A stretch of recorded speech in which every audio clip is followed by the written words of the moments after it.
To this verdict, guilty on all 3 counts in the Chauvin case. We're reminded the May 25th, 2020 death of George Floyd in Minneapolis sparked emotional responses across the country. When it all started, and WGN's Brona Tumulty is joining us now with more on the case. Brona? Good evening, guys. Yeah, it was just about an hour ago that Derek Chauvin was found guilty on all 3 charges against him, and here's how that moment unfolded in court. We, the jury, in the above entitled matter as to count 1, unintentional second-degree murder while committing a felony, find the defendant guilty. This verdict agreed to this 20th day of April 2021 at 1:44 p.m. Signed, juror foreperson, juror number 19. Same caption, verdict count 2. We, the jury, in the above entitled matter as to count 2, third-degree murder, perpetrating an eminently dangerous act, find the defendant guilty. This verdict agreed to this 20th day of April 2021 at 1:45 p.m. Signed by jury foreperson, juror number 19.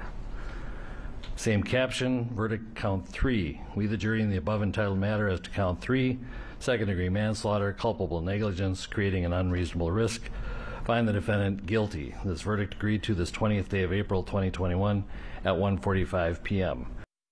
Chauvin not seeming to react as each guilty count was read out. After a few weeks of testimony, closing arguments wrapped in the case on Monday, which kicked off jury deliberations. The jury, made up of 5 men and 7 women, deliberated for a few hours yesterday before adjourning for the night and continuing this morning. So it's been a relatively quick turnaround, just about 24 hours or so. Over the past few weeks, we've heard from many witnesses who watched Floyd's last moments on May 25th of last year.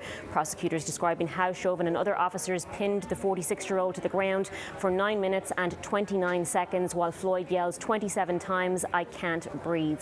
Chauvin had pleaded not guilty to the 3 charges in the case. Those were second-degree unintentional murder, third-degree murder and second-degree manslaughter. Those charges were considered separate, so Chauvin could have been convicted of all, some or none. For all 3 counts, prosecutors had to prove he caused George Floyd's death and whether his actions were reasonable. The second-degree murder charge could see Chauvin face up to 40 years in prison, up to 25 for the third-degree murder charge and up to 10 years for the second-degree manslaughter count. We just heard a very short time ago from Attorney General Keith Ellison. Over the last year, the family of George Floyd had to relive again and again the worst day of their lives when they lost their brother, their father, their friend. I'm profoundly grateful to them for giving us the time we needed to prosecute this case. They have shown the world what grace and class and courage really look like. Although a verdict alone cannot end their pain, I hope it's another step on the long path toward healing for them. There's no replacing your beloved Perry, or Floyd, as his friends called him, but he is the one who sparked a worldwide movement, and that's important. Again, today's verdict was guilty on all 3 charges. Per the judge in this case, sentencing will take place 8 weeks from today. Chauvin has no prior criminal history, so that will likely play a factor in determining the actual sentence he could serve. 3 other former officers who were present when George Floyd died will face trial later this year. Live in the newsroom, Brona Tumulty, WGN News. Thanks, Brona.